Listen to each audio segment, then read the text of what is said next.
ദേ ആളെ കൊണ്ടുവന്നിട്ടുണ്ട്. അച്ഛാ ഞാനോ? പോയിക്കോ പോയിക്കോ. ഞാനെന്നാ ഒന്ന് റൗണ്ട്സിനൊക്കെ ഒന്ന് പോയിട്ട് വരാം.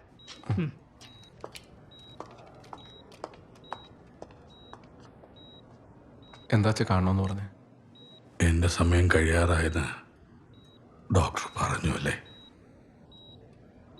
നീ എല്ലാവരെയും കൊണ്ട് കാണിക്കുന്നുണ്ടല്ലോ എന്നും. അല്ല സാർ, എല്ലാവരും കാണണമെന്ന് പറയുന്നുണ്ടായിരുന്നു. കുറച്ചായില്ലേ കണ്ടിട്ട്.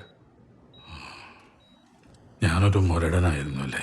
ആ എന്ത് ഡോക്ടർ പറഞ്ഞാലും ഇല്ലെങ്കിലും എനിക്കറിയാം ഈ വണ്ടി എത്ര ദിവസം കൂടെ ഓടുമെന്ന്. നീ വീട്ടിൽ നിന്ന് എല്ലാവരെയും കൊണ്ടുവരുന്നതല്ലേ? ആ കൂട്ടത്തിൽ രണ്ടുപേരെയും കൂടെ നീ ഇവിടെ കൊണ്ടുവരണം. കണ്ണടയുന്നവരെ അവരെയും കാണണം എനിക്കിവിടെ. ആരാ അച്ഛാ?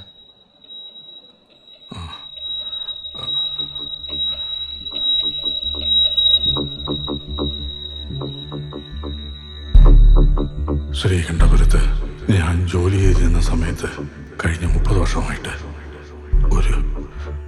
ഒരു കുടുംബം കൂടെ ഞാൻ നോക്കുന്നുണ്ട്.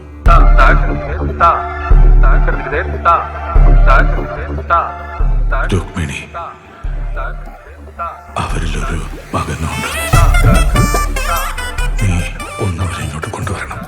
അങ്ങോട്ട് പോയി അവരെയൊക്കെ കണ്ടിട്ട് കുറേയായി. ഇനിയിപ്പോൾ അതിനും സാധിക്കില്ലല്ലോ. പിന്നെ വലിയ കോലാഹലമൊന്നുമില്ലാതെ നീ ഇതൊന്ന് വീട്ടിൽ അവതരിപ്പിക്കണം. എന്നിട്ട് നിന്റെ അമ്മയോട് പറയണം ഇതൊക്കെ ആ ഒരു സ്പിരിറ്റിലെടുക്കാൻ. ഏത് സ്പീഡിലെടുക്കാൻ? എനിക്കറിയില്ല. അമ്മയല്ലേ 19 കൊല്ലമായിട്ട് അച്ഛനെ മനസ്സ് വായിച്ചോണ്ടിരിക്കുന്നത്. ഇതൊന്നും എഴുതിയ പേജ് അമ്മ കണ്ടിട്ടില്ലേ?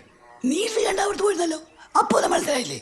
അതച്ഛൻ ശശിയേട്ടനെ കടലും കാണിച്ച് കപ്പലിൻ്റെ വാങ്ങിച്ചു കൊടുത്ത് വെസ്റ്റേറ്റ് കിട്ടുന്നുണ്ടാവും.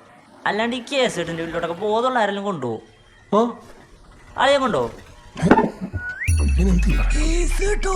ആ പിന്നല്ലാണ്ട് ഇതായിരിക്കും അച്ഛൻ ഉദ്ദേശിച്ച സ്പിരിറ്റ്.